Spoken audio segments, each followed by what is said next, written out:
Welcome back to Broncos Weekend, everybody. As we turn down the lights in the 2020 season, the 2021 season already fired up with the GM search in full effect. So we had to bring on the closer as we wrap things up on Broncos Weekend. 9 News Broncos insider Mike Klis. Mike, how you doing? I'm doing great. I think you could play a baseball game today here in January at Empower Field. Yeah, man. Yeah. January weather in Colorado can't beat it. You can't. Cannot beat it. Now, Mike, on 9news.com this week, you had for the GM search the 5 favorites: Champ Kelly, Terry Fontenot, George Paton, Dave Ziegler, and Brian Stark. So, as things ramp up here with the GM search, is that the list? And then whose name should we be focusing on of those 5 that you mentioned? That is the list that are up to Zoom for the Zoom interviews.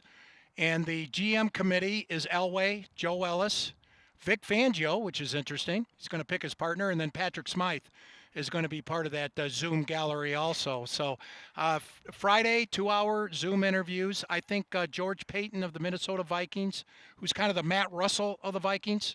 What Russell was to Elway, George Paton was or is to Rick Spielman there with the Vikings, had some nice years. Worked with Pat Shurmur, by the way, in 2017 during that miracle year in Minneapolis.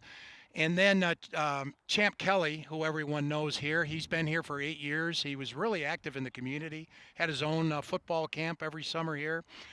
He worked his way up from scout up into the front office till he was assistant pro scouting director, I believe, went to the Bears. He's worked on the pro side, the college side. He knows his way around all facets of running a football team. So I think those are the top 2. But Terry Fontenot worked his way up for 16 years with the Saints. They've had a lot of success. Dave Ziegler, I think I'd put 3rd on the list. And personally, I wouldn't mind a Ziegler-Champ-Kelly type combo to come out of this. Ziegler was here 2010 to 12, went to the Patriots. And you know that's a high-stress environment over there with Belichick. And if you survive there and you win there, you must be pretty good. And then Brian Stark, I'm really happy for Brian. He grew up in Fort Morgan, a Bronco fan, went to CU, worked his way up from scout with the Broncos in 2012, has really helped this team put 3 consecutive good drafts together. So he deserves to be a candidate. Friday, Saturday, they'll have the Zoom interviews. And then after that, I think they'll bring 1 or 2 in for an in-person interview starting Sunday, Monday. I wouldn't be surprised if the new GM is announced by Tuesday of next week. Oh, wow. Well, Mike, in your opinion, what do you think are the biggest question marks that face this Broncos roster for the going into the offseason there? Yeah, they got a lot. They got a lot, but the biggest one is Drew Lock. I always say start with a quarterback. He's under contract, though, isn't he?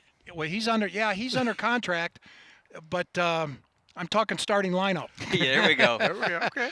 Yeah, and really the new GM, I don't think the events of this week necessarily helped Drew Lock, because I think his biggest ally is the guy who's no longer the GM, John Elway, who's now going to oversee from above. And the new GM's going to come in and see a lot of turnovers on that bubblegum card for Drew Lock.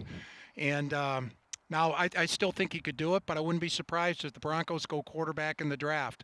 And then as far as all the guys that are available, Shelby Harris, a free agent. I think you got to re-sign him. Justin Simmons again. I don't think you want to tag him. Maybe you do. Justin Simmons has asked for number 1 money, the highest paid money. The Broncos historically don't like to do that. Mm-hmm. Maybe the new GM will be okay with that with Justin Simmons. But those are the 2 big ones. And then I also think the running back situation with the guarantees going away for Melvin Gordon next year. He's in limbo. And Philip Lindsay's not happy. So, I think you tender him on the 2nd round and bring him back and make him happy. But I don't think you can continue and go 1 more year with the Gordon-Lindsay combo. I don't think Lindsay will go with the for payment that. structure, huh?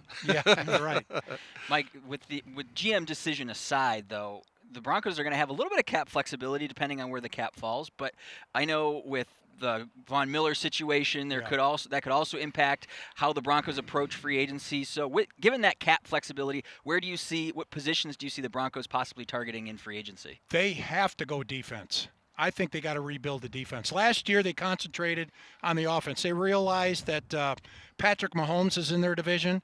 scoring at least 30 points a game, they had to pump up the offense. And they did improve 2.5 points.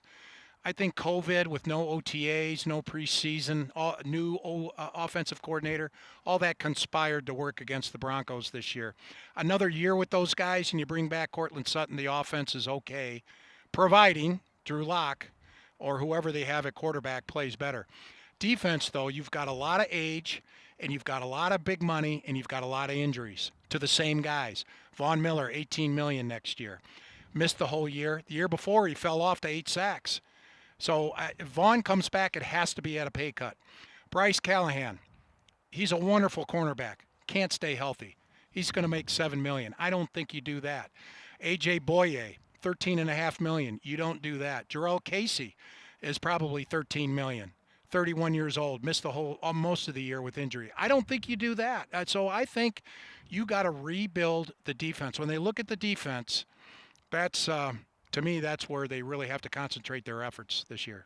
Well, Mike, are there any players or storylines that aren't getting a ton of attention right now that you think should be getting more attention? Well, I think I really think Jawan James at right tackle, who basically has missed the last 2 years, and he's scheduled to make a guaranteed $10 million. I mean, that right tackle spot is there for him. Will Jawan James take it, or will the team eat $10 million and let him go because he hasn't been there for him for a couple of years? I think that's going to be a tough decision. Wow. That running back situation that I talked about before, and then along the I think Von Miller is going to be an interesting one because right now I don't think Vaughn's going to want to take a pay cut. And if Vaughn doesn't take a pay cut, will the Broncos release him? I don't think he's going to have much trade value because he's 32 with $18 million a year. That's tough to trade those guys and declining production. But on the other hand, Vaughn's a sentimental choice. He put the D in Denver. He's the closest thing to Elway on defense that this franchise has ever had. And you would like Von Miller to retire as a Bronco. But that's going to be an interesting business decision this offseason. Yeah, I'm hoping that can happen. So many interesting storylines here for the Broncos in the 2021 offseason.